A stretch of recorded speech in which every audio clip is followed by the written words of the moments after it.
तुम अब अपने निकाह की तैयारी करो। सब कुछ शाया निशान होना चाहिए।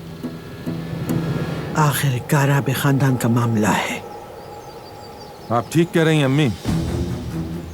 जो जिम्मेदारी हम पर होगी हम खूब निभाएंगे। हमारी इज्जत और शान बढ़ेगी।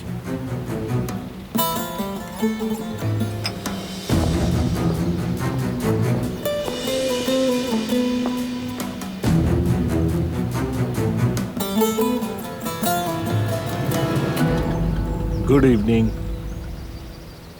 Good evening. आओ बेटा आओ, तुम दोनों आपस में बैठकर बातें करो। मैं भी बहुत थक गई हूँ, अब आराम करूंगी। अच्छा बच्चों, चलती हूँ। ठीक है दादी जान। मैं भी चलता हूँ। चलो अब अपने मसाइल दोनों आराम से डिस्कस करो।